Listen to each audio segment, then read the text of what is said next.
Welcome to day 13, session 2 of the virtual school on IP. The topic for this session is trade secret position in India. Our speaker for this session is Mr. Nishad Nadkarni, who is a partner with the intellectual property team of Khaitan and Company. Having worked for more than 20 years with various top tier firms, Mr. Nadkarni has significant experience in contentious as well as non-contentious matters across industries on diverse areas of intellectual property, including trademarks, copyrights, designs, biodiversity, etc. His all-round experience has been a key aspect in the matters which he conducts, and the team as well as clients benefit from his varied experience. His experience includes IP elements of a wide variety of commercial transactions. He has been an active litigator and has advised and appeared in litigations relating to copyrights for producers, writers, and event organizers, trademark infringements and passing off, disparagement actions and ASCII decisions, domain name disputes, UDRP as well as INDRP, patent infringement, disputes surrounding endorsement contracts and content creation contracts, breach of confidentiality. He has also advised media and entertainment clients, including producers and content creators, with regard to diverse issues, including those arising out of the 2012 amendments to the Copyright Act. In addition to the above, he also advises on issues under the Biodiversity Act. Mr. Nishad is also recognized in rankings such as Managing Intellectual Properties World IP Rankings. It is indeed an honor to have you with us in today's session, and we welcome you, sir. Thank you. All queries related. Thank you, sir. All queries related to the session shall be answered during the Q&A round at the end of the session. Participants may either type their queries in the chat box or can raise their hands and we will unmute them. Now, I would like to hand over the session to Mr. Nishad and would request him to make his presentation on the topic today. Over to you, sir. Thank you, Mona Lisa, and thank you, Vicky Sam, again for this opportunity. It's been a pleasure attending sessions and assisting you with various initiatives that you've been taking for such a long time. The last session I think I did was when the lockdown was on. Can you hear me? Sir, extremely sorry to interrupt you, but your volume is a bit low. Oh, is this better? No, sir. Just give me a second. Just give me a second.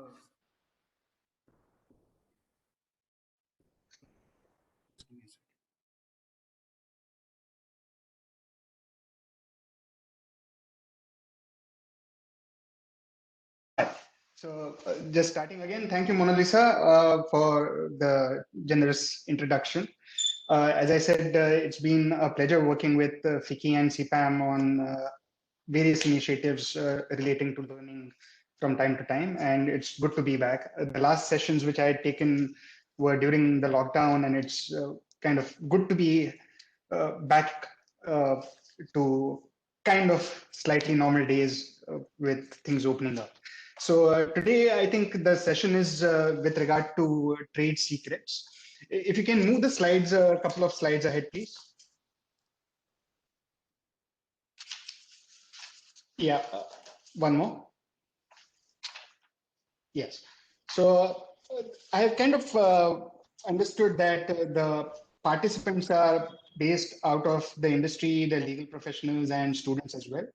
I've kind of tried to keep the session simple. We have about an hour, I think 50 minutes of the talk that I have and about 10 minutes of questions thereafter. I've kind of tried to divide this into a general introduction, the legal framework, measures which are required to safeguard trade secrets, then some amount of what cannot be protected, and then a very quick touch upon how do you commercialize trade secrets. So let's get on to the session. Can you move to the next slide, please? And the one after. So generally, what is intellectual property is something that you would have come to know of by now, considering we are on to the second session of the day and probably the 13th session in the series.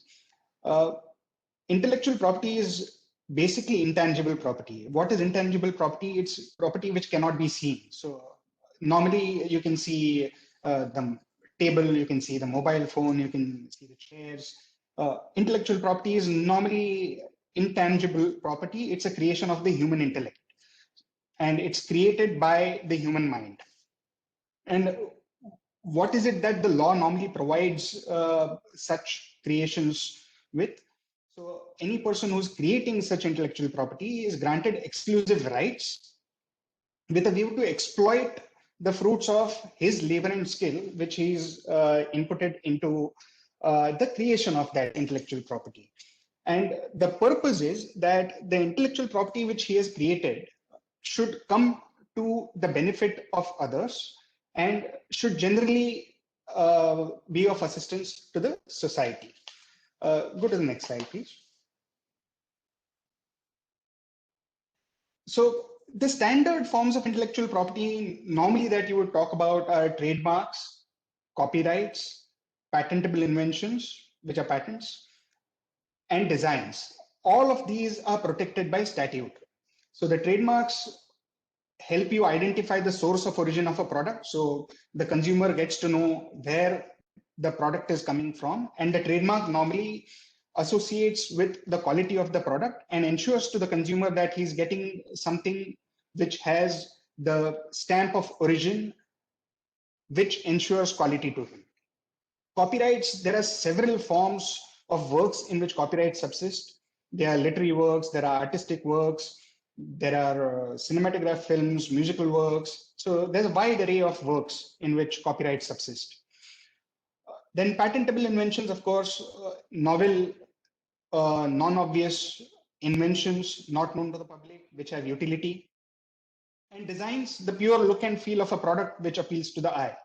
These are very generic descriptions of what the basic forms of intellectual property are. And then what we are going to be talking about today, which is trade secrets. Now, trade secrets are slightly different from what I described in the beginning. There is presently no statutory protection, so to say. There's no statute which encompasses or recognizes trade secrets, and therefore they are protected under what we know as common law and through contractual arrangements. How that is done, what is the relevance, we'll come to in the next slide. Can we please move to the next slide? And the one after. Yeah. So as I was telling you, mostly statutes pertaining to intellectual property grant exclusive rights to owners for a limited period of time and help them monetize those rights so that those are made available to the public so that the public at large benefits out of them. A trade secret is exactly the opposite. It is something which is not made available to the public generally, and the value of the trade secret lies in the fact that it is confidential in nature. Now, trade secret and confidential information is normally used interchangeably, but the threshold of required for a trade secret is slightly larger than that required for a confidential information. So what are these three main ingredients that you are talking about when you talk of trade secrets? So the definition generally under the international regime and the statute which was going to be brought into force some time back provides for these three conditions. A, that it should be commercially valuable because it is a secret of the company. The value also arises because it is kept secret and because it is kept close to the heart of the company and not known generally to the public. That is why you are the only person who can make it available to a consumer. The second aspect is that it is known only to a limited number of people. It is not known generally to the public. So how the trade secret has to be utilized is known only to a limited group or a closed circle and not generally known to the public. And the third very important thing is that you should be in a position to demonstrate at the time of enforcement that you've taken all possible steps necessary to keep that information secret such that it does not go out into the public domain. Slightly confusing, I understand, but as we go along, things will become a little more clear. Can we go to the next slide, please? So what is it in which a trade secret, what can you call a trade secret? What comprises of trade secret? It's very broad. So it can be pretty much anything which relates to your business, which brings commercial value to your business and gives you a competitive advantage over the competitors, which means that you have it, but your competitors don't have it. So it can be a formula, it can be an invention, which is of course not patented, because once you seek to patent it, you're putting it into the public domain. It can be a device, it can be a plan, a simple business plan can be a trade secret. A compilation of information, your price sensitive data, pricing mechanisms, all of that can be information which is in the nature of a trade secret. So any material which you can use in the course of your business, be it technical or non-technical, can constitute a trade secret. It is not necessary that what goes into the trade secret is all confidential. So there may be certain principles which are generally known as a matter of public knowledge, or persons skilled in the art know about certain things, but those elements are brought together by way of a secret combination which only you are aware of and you implement. So a simple example which I can give you is a recipe, right? So when you are talking about a particular dish, each person or each hotel, for example, may create the same dish, but it will taste different because the ingredients that go into it are very, very different, right? So known elements, salt, pepper, etc., but the way you mix it, the amount you put in may not be known to everyone. So the dish comes to the consumer, that's the product that you are serving, but what goes into the dish is your trade secret, right? Let's move to the next, please. So what are the factors which really are taken into consideration by any court to evaluate whether a particular material which is sought to be enforced constitutes trade secret or not? And if there has been a violation, then how do you kind of end up determining the value of what you have lost or what has been violated? What are the factors which go into determining all of this? So the first one is that what is the extent of the information which you have as a part of your trade secret, which is known outside of the business? The second is the extent to which it is known inside the business. So if I have promoted a business of which I have some material which contributes value to the business, like the dish that I was talking about, then how much of that is known outside the business? Which means that if there is a recipe, how much of that recipe is there in the public domain and how much of it have I specialized to make it even more better so that the consumer comes to me for that dish and not to another? And second point is that amongst my employees, how many of them actually know how to make that dish? So is it only one chef, or are there two people who together make it? One part is made by one, another is made by another. Both of them together know it, but individually don't know the entire thing. obviously the person who's serving the dish does not know what has gone into it. So how closely have you guarded that secret, and how many people within the business and outside the business know it?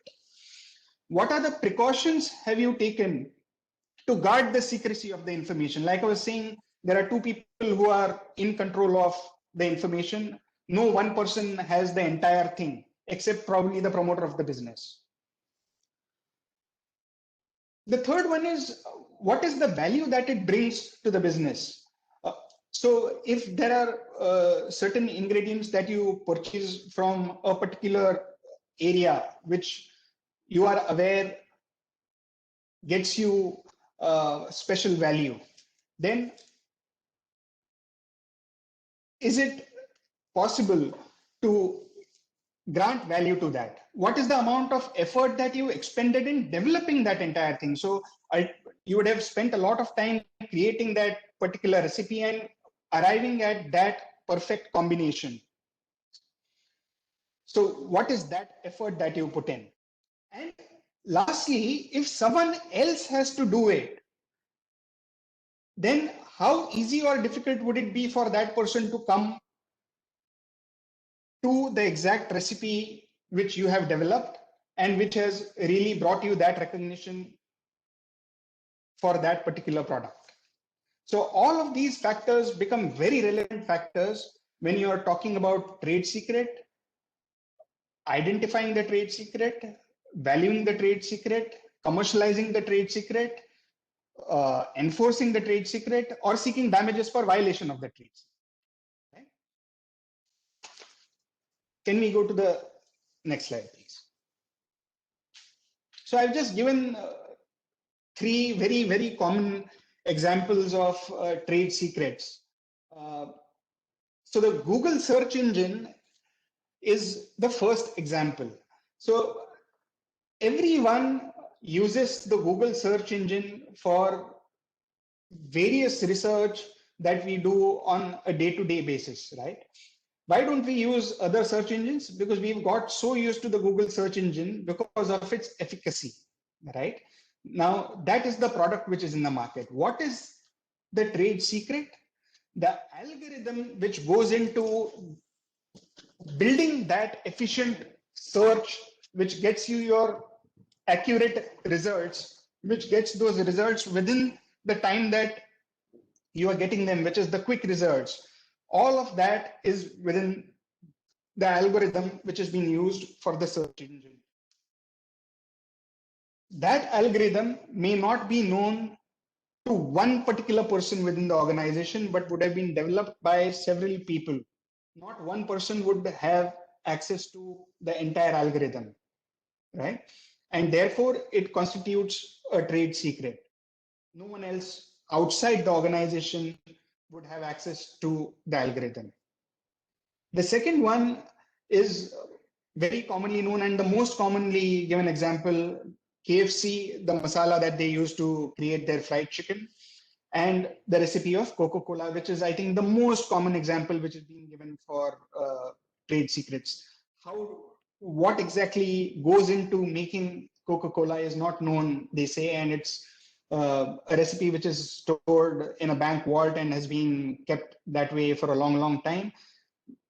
No one person would know of what goes into it. There are, at each given point of time, there would at least be two people who would have access to parts of it, and then you would actually end up creating the process for the Coca-Cola. Similarly, when you're talking about KFC, the recipe for creating the crust would not be given out to each of these franchisees. It would be each of these franchisees would be supplied with the crust that goes into making the chicken, and then the franchisees would only kind of probably dip it into the masala which is given and then create the chicken.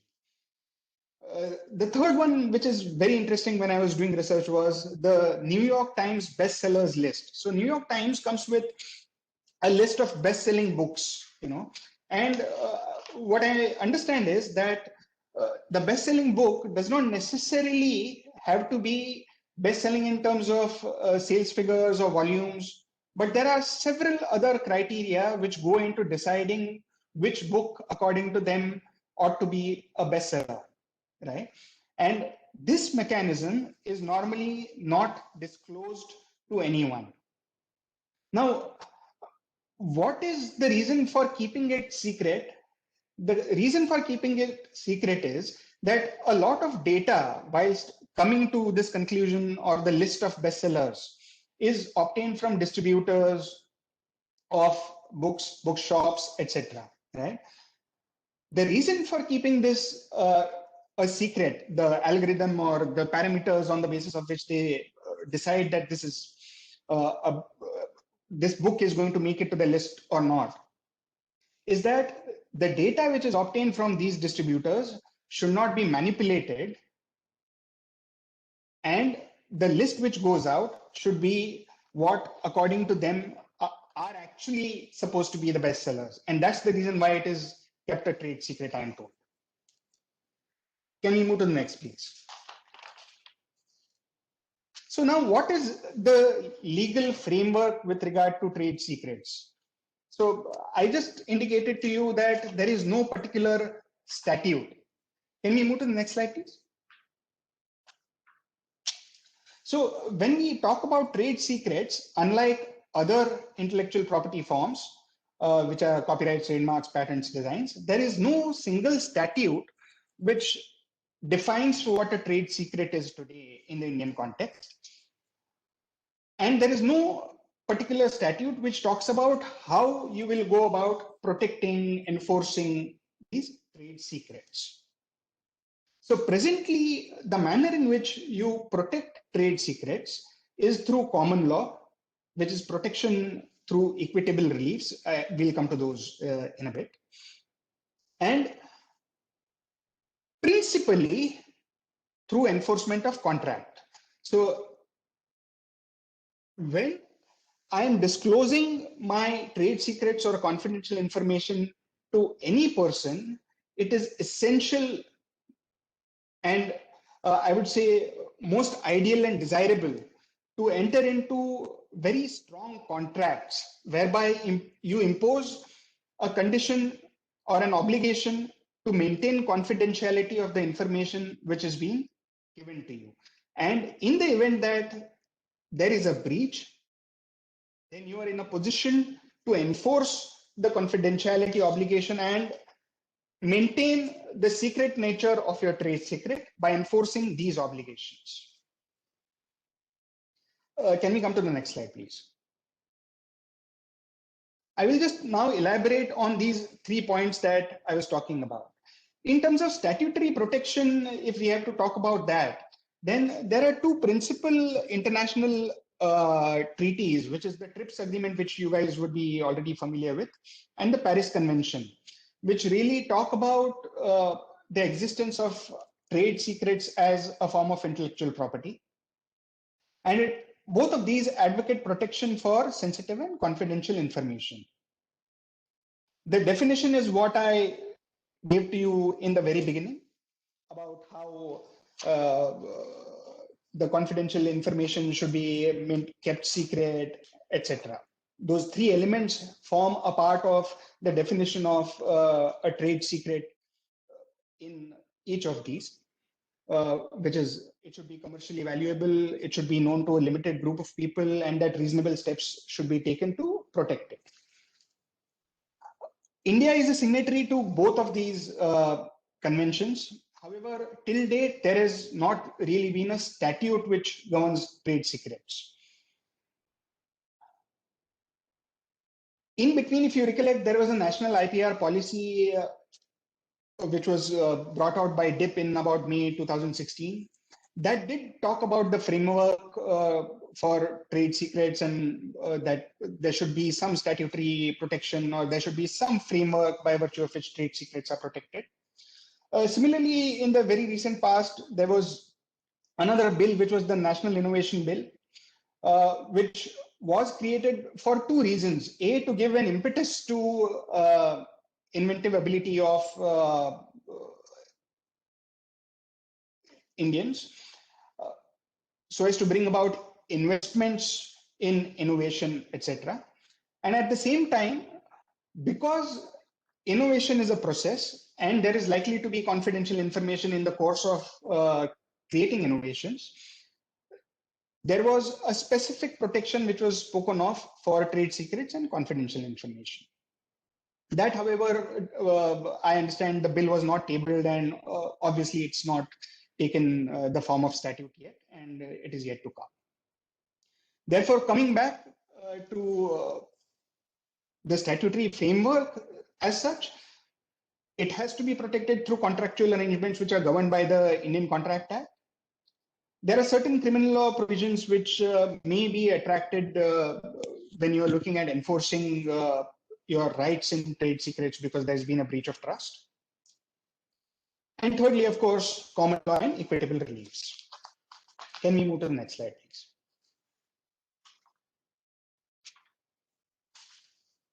So before we move into further nitty-gritties, the question is, what is the relevance vis-a-vis other IP and other IP statutes vis-a-vis trade secrets? So can there be copyrights in a trade secret? The answer is yes. So if you have a business plan which is unique and which is the driving force behind your business, and you documented the entire manner in which you have to go about doing it, yes, it would be a literary work in which copyrights would subsist. The only thing is you don't exploit them as copyrights. You don't put it into the public domain, you keep it to yourself, but that would still be literary work in which copyright subsists. Similarly, if you built a machinery which is making your manufacturing process very efficient in the context of the product that you create, you would have created a drawing for creating the design prior to actually manufacturing the machine for your product. That would probably become artistic work in which, again, copyrights would subsist. Now, the second aspect which comes to my mind, because I said that trade secrets could be technical information or non-technical information, is patents. Now, as you are aware, patents subsist in inventions which are non-obvious, which are not prior known, which have utility, and the Patent Act talks about patentable inventions and non-patentable inventions. So there are certain things which may be inventions, but they are not patentable. So a mere discovery of a new form of a known substance, which is section 3D, the very well-known and famous 3D, is not patentable. Business methods are not patentable. Simple algorithms, taking you back to the Google example, may not be patentable. Similarly, mere admixtures, when you are talking about recipes for food, they may not be patentable. But all of these are possible to be protected as trade secrets, right? But then why would someone look at patents and not for trade secrets or vice versa? One significant aspect is that once the trade secret is out in the public domain, there is not much that you can do about it. You can do some amount of damage control if possible, but if it's come into the newspaper, for example, your recipe is just put out into the newspaper, it's made available to the public. There's nothing more that you can do to protect it. It's lost. Okay. Whereas in the context of a patent, if it's patentable subject matter, then it matters not. You have willfully put it into the public domain by applying for a patent and obtaining the patent, and you still have the ability to commercialize it because you have been granted those exclusive rights. Can we move to the next slide, please? So now that we've spoken about the interplay between copyrights, patents, and trade secrets, let's come to the common law principles. So the common law principles, there has been good amount of litigation. I would say there's been excessive litigation in India, but there's been a good amount of litigation in India with regard to trade secrets, confidential information, and the law has evolved pretty well. Courts have been pretty liberal in terms of granting of reliefs, and it has not always been a situation where there has been an express provision or obligation of confidentiality included in the contract between parties. But courts have also read into contracts to read an implied term of confidentiality by virtue of the nature of the relationship. Just to give you an example, I'm not really, in the course of this talk, really going to make a reference to too many judgments. I'm not going to be citing any judgments and kind of bore you with that. I'll kind of set out the principles for you and leave it to that, considering the limited time that we have as well. So courts have, in that sense, looked at specific relationships and read into the relationship an implied obligation of confidentiality. For example, just to give you an example of a restaurant and the recipe again. And as I grow my business, I'm going to franchise my business, right? And in the course of granting the franchise, I may indicate some parts of the recipe, or I may expose the recipe to my franchisee, not because I'm going to give him the recipe, but I'm going to probably give him at least some ability to decipher the recipe. Now, the relationship that I have is a relationship of trust. So there are two things which come into the play when I'm talking about trade secrets. A, that it is secret to me, and B, during the course of my relationship, I should have exposed it to you so as to be in a position to stop you from exposing it to others. So you should have had access to that confidential information from me because of the trust I repose in you as a result of the relationship between the two of us. So the franchisor-franchisee relationship is a relationship of trust, because of which you have got exposure to the recipe in the limited form, which probably gives you the ability to further evaluate and come to the exact recipe also at times. So irrespective of whether my contract talks about an obligation of confidentiality or not, till the time that I have identified to you and told you that this is confidential, my friend, please do not disclose it to anyone else, even if you get to know, then the court will read into the relationship an obligation to maintain that confidential nature of the information and not disclose it to anyone else. Now, when you are talking about, therefore, enforcing confidential information, it is necessary to bring out in your pleadings certain very relevant factors. So the first one is obviously to identify the material that you call confidential. So it does not necessarily mean that you have to disclose the entire recipe in your plaint, but you have to identify it so as to be in a position to indicate to the court, this is what I am wanting to protect. Okay. Courts have also provided mechanisms by permitting you to pass that information into sealed covers and then regulated the manner in which that material will be disclosed to the parties, etc., by creating confidentiality clubs, etc., which I'll come to a little later. But the first thing that I was talking about is that you have to identify what you want to protect as your secret. The second thing is that you have to demonstrate your ownership by probably giving details of how you came to acquire it. One example which I need to really talk about in this context and in the context of the interplay of copyrights that I was talking about. And I will do this with an example. When you're talking about Google, these algorithms are not created by one person. Right? It's created by a lot of employees. The algorithms are works in which copyright subsists. By virtue of the employment agreement that you have with an employee, these works would be owned by Google. Similarly, in the event that you are retaining people who are not employees, or if you are retaining software developers to create some part of it, then it is essential that your contractual arrangement with that retainer talks about two things. A, that the work which he creates for you, for which you pay him, will vest in you and belong to you. and B, that it will constitute confidential information because it has been created as per my instructions. You programmed it, yes, but it was as per my requirements that you programmed it.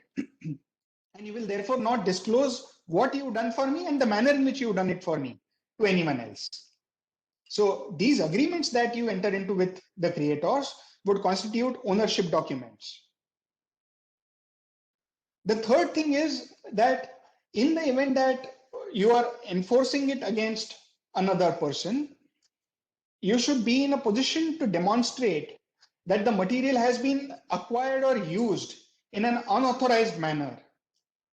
And the material which is the subject matter of the proceeding has acquired the position of a trade secret because you have treated it in a manner by placing it on a higher threshold than merely being confidential information. You've taken adequate measures to protect it and keep it secret. When you are talking about material which you have handed over to certain parties in the course of your relationship, you should indicate and plead that it was in fact disclosed in confidence and it was as a result of the relationship that it was disclosed, and that he had no authority to either retain it or use it in a manner otherwise than for the purpose that it was granted.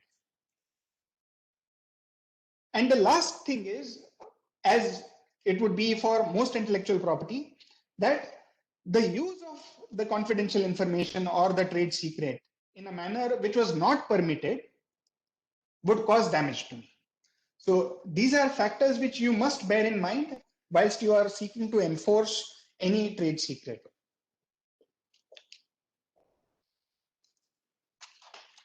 Can we move to the next slide, please? So as I was telling you, what are the things that you must bear in mind when you are creating trade secrets for your business or you are disclosing them to the employees in the course of their business? And when you are looking at enforcing these obligations against any employee who has gone rogue. So when you are enforcing actions against employees who have left the company, for example, you should also, in addition to what I had said earlier, be in a position to show that the employee was given access to this information during the normal course of his work, but he carelessly and deliberately passed it on to someone who was not authorized to receive that information. Similarly, at times, once he goes to another organization, you should also plead that that other organization induced this person to disclose your confidential information to them. That's the manner in which you will probably be in a position to enforce your trade secret vis-a-vis a third party also, in spite of the fact that there may not be direct privity. Of course, it will depend upon case-to-case basis, but this is something that you must bear in mind.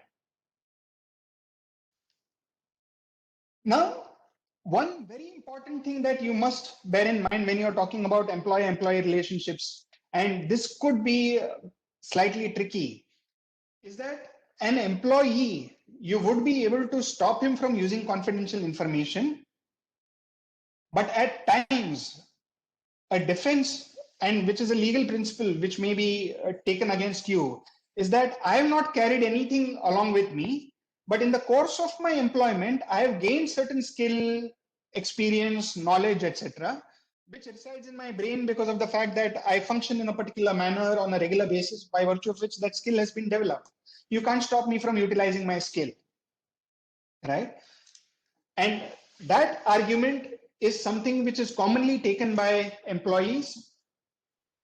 And the answer to that is that if the nature of that information is typical to and is in the nature of a trade secret, which brings commercial value to the business, and the disclosure of which would cause detriment to your prior employer who owns that trade secret, then you can be injuncted. Next slide, please. So what are the civil remedies? They are very similar to what you can obtain in regular IP suits. You can get injunctive reliefs. You can get an account for profits for the unauthorized use. You can make a claim for damages.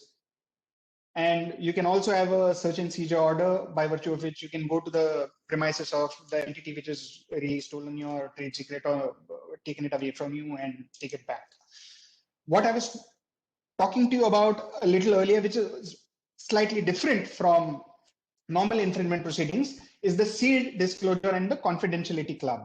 So when you're seeking enforcement, you can tell the court to keep that information which you disclosed to the court in a sealed cover so that no one else has access to that trade secret or the confidential information.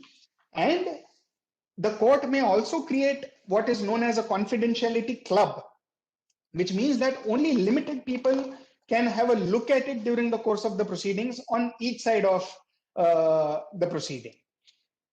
And then each party may have to nominate one person, and it will be disclosed to that person on the other side only after he's entered into a confidential arrangement with the other party. Next, please. So the other thing that I was talking about was that how, when you're talking about enforcement, there may be a criminal recourse also.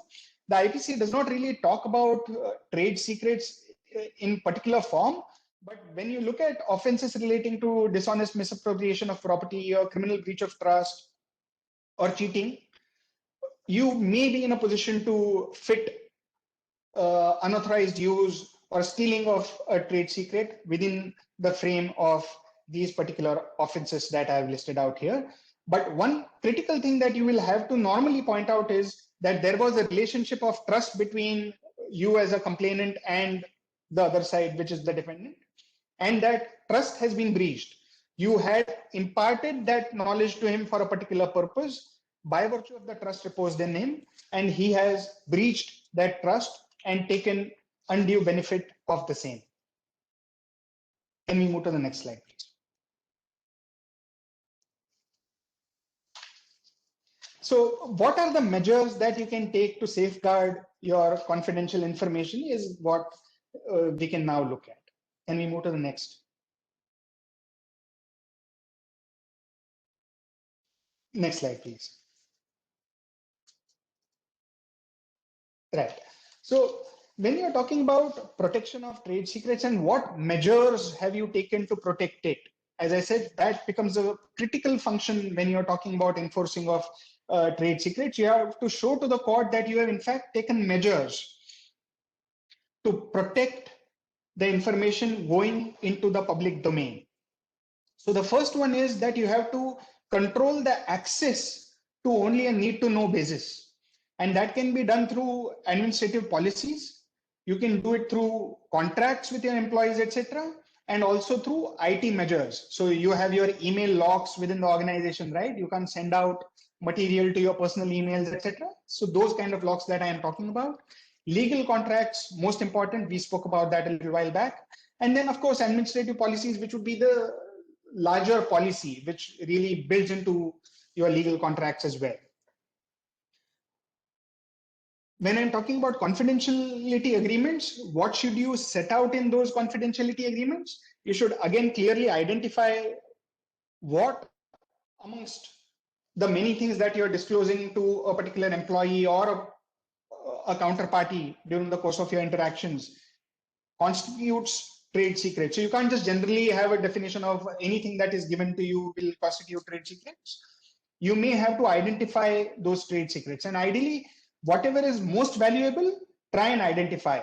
It is good to have those broad definitions in your contracts, but it is also good to identify certain specific elements which are really key to your business and which really bring that commercial value to your product. So define the scope of the trade secret define the scope of the purpose for which it is being given. At times, what happens is an investor is investing in your company. At that point of time, you need to disclose the trade secret to him.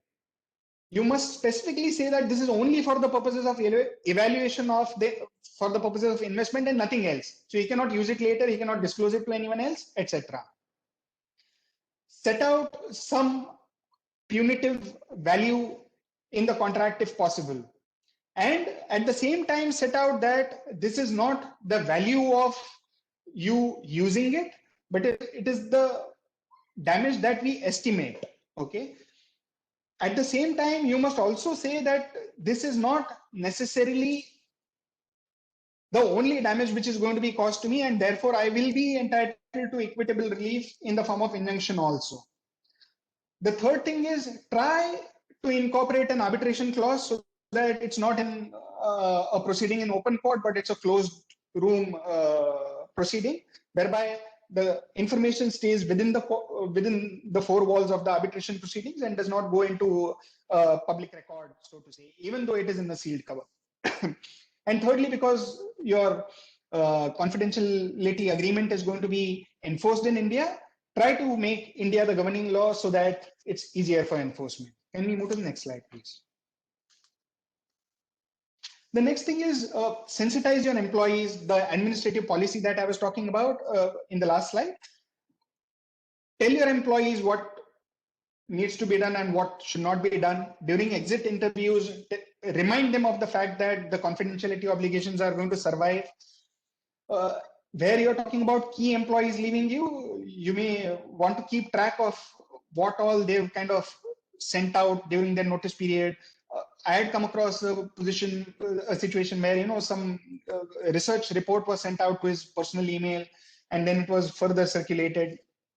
Ensure that circulation does not happen through emails. All hard copies are specifically marked with the legend confidential. When you're doing investments, as I indicated to you, look at the entire title. And if you're on the investor side, look at the title documents, see that there are proper confidentiality agreements which have been put into place.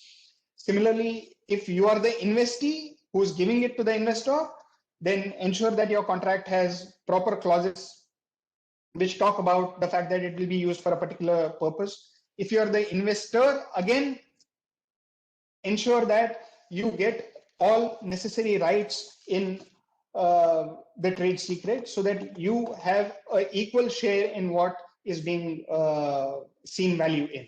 Next slide, please.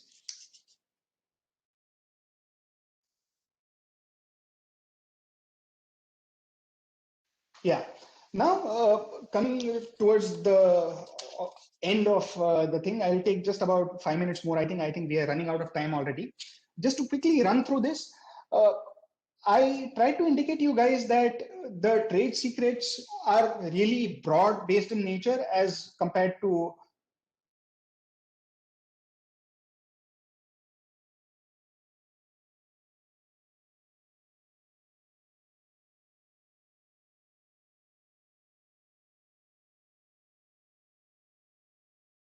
oh, sorry, I got muted, I think. Am I audible now?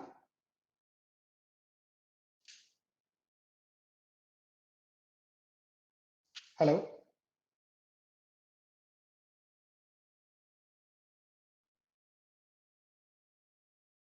Yes, sir, you are audible. Okay. So just coming very quickly to what cannot be protected, whilst I say that the protection to trade secrets is very broad, if it's something which is absolutely known to the public, then you can't say ki, this is now belonging to me and therefore I'm going to be gaining control of this and not going to be giving it to others. If it's very freely available, practiced generally in the public, then obviously you will not be entitled to protection. So those broad-based definitions of confidential information in your agreements will not really come to your rescue unless it's actually something which brings value to your company because it is maintained as a secret. Secondly, if I claim something to be a trade secret, someone else creates the same recipe independently, you cannot have any recourse against him. If I voluntarily put it into the public domain, obviously I can't going forward say that it's a trade secret. If someone innocently comes across this information and is not an unauthorized active stealing of information, you may probably not have recourse. At times, courts have taken a view that a disclosure of certain material is in public interest, and in those circumstances, they may be necessary to be kind of disclosed, and therefore you may probably lose your rights. And lastly, if a court asks you to kind of put certain material into the public domain by virtue of the nature of the particular nature of the information, etc., then there is a possibility that you may lose rights going forward. Can we move to the next slide, please? And just moving to the last slide, basically the nature of commercialization of trade secrets. Of course, the first one is going to be self-exploitation. The second is going to be transferring by way of sale. The third one, which we obviously spoke of, was licensing and franchising. You normally don't disclose the entire trade secret, but you would enable your franchisee or licensee to make benefits or make commercial gains, and you may claim royalties. The third and very interesting aspect, which I don't have much clarity as of now, is collateralization and securitization, which is creating a charge and over the trade secret and creating raising funds out of it. The mechanism of that is not so much of a issue. Your agreements can be put into place, etc. But ensuring that the person who's given you the funds is going to retain confidentiality and keep that in confidence, that is something which is going to be a bit of a concern. And therefore, ring fencing your trade secrets when you are collateralizing or securitizing your trade secrets is going to be very important to ensure that at the end of the funding or at the time that you are releasing the charge, it's not lost its secret nature and the value that it retains to you. I think that's kind of all that I have for you guys today, and I'm more than happy to take a few questions. Sorry for kind of overshooting the time, but I hope it was useful and brought some light to the topic. Thank you so much for such an insightful session, sir. Now I proceed to Q&A session. If anyone from the audience has any question, please type the same in the chat box, or you can raise your hand and we will unmute you.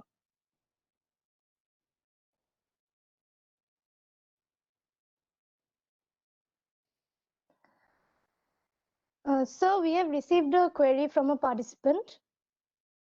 Sure.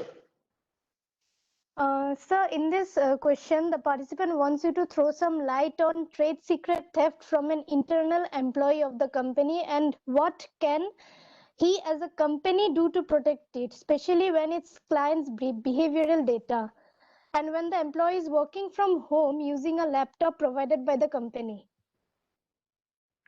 Yeah, that's a very interesting question, I think. So as I was saying, your employment agreements must always be written very carefully, and your confidentiality obligations must be set out very clearly. This question really brings us back to the three elements that I was talking about on the need to know point that I was making. It's not only your agreements, your administrative policies, and your IT policies. Now, there is only that much you can do in terms of these three aspects, and a complete surveillance on your employee is not always going to be possible. But a lot many organizations nowadays are kind of regulating the content which is being accessed by employees and shared by employees through a lot of checks and balances through their IT systems. Data cannot be emailed out, screenshots cannot be taken on mobile devices. There are partitions which are made in your mobile devices where you have a separate profile for work, separate profile for your personal data. You cannot take screenshots of the screen. You cannot share attachments through WhatsApp, you know. So a lot of these measures can be put into place. Ultimately, if something has to go out, it will go out. But then there are ways and means. You'll have to go to probably court and try to enforce those confidentiality obligations through civil proceedings. Search and seizure orders would probably be very, very relevant. But once the material has gone out into the public domain, it could be a bit of a concern. And therefore, I think trade secrets is not the strongest form of protection unless you have taken extreme care to kind of maintain the confidentiality. And therefore, the difference between confidential information and trade secret is something that I was touching upon. Trade secret is at a slightly higher threshold than just general confidential information, because that really brings or goes to the root of your business at times. That is the value of your business. And keeping that secret really brings the importance to your business. I hope I've answered the question. Absolutely, sir. Since we are running out of time, we will be taking only one question as of now from the participants. Sir, we have received another query from a participant. Yes. From an employee perspective, does an employer also hold the right over the skills developed by the employee during his job but with his own resources? Can the employee use the same for commercializing and using for his benefit after his exit from the company?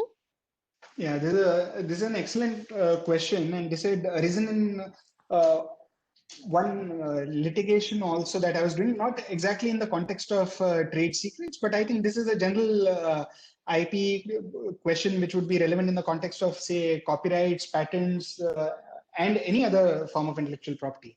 So normally, under common law principles, what has been held is this, that if you are creating something in the course of your employment, using the resources of your employer, and it is relevant in the context of the business of the company, then it would normally be owned by the company. If you are doing something in your free time, which is unconnected to the company, then you will be free to do whatever you want with that. But where there is an interplay between resources of the company, the business of the company, but not directly related, etc., then there may be questions, but you'll have to look at it on a case-to-case basis. There is this judgment of Garda Chemicals, which went up to the Supreme Court, of course, that you may be wanting to read. It was a very well-reasoned decision given by Justice Shriram.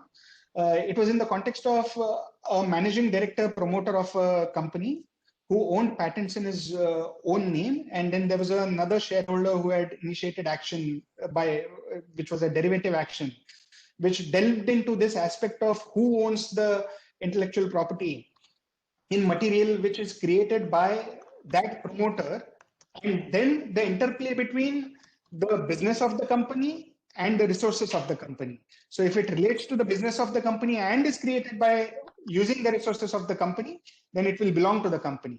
But if it is not related to the business of the company, then it is possible that he may be able to contend that it is my own. But as I said again, it will depend on the facts of each case.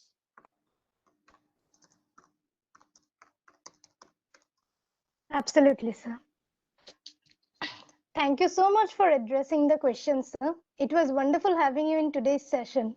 Thank you so much for being a part of the virtual school. You're most welcome. And thank you for the opportunity. I hope it was insightful to the extent that I could in the limited time that we had. Thank you. Yes, sir. Thank you so much. Thank you everyone for being a part of our sessions of the virtual school on IP. We now conclude this session. Please do join us for tomorrow's session. Thank you. Thank you.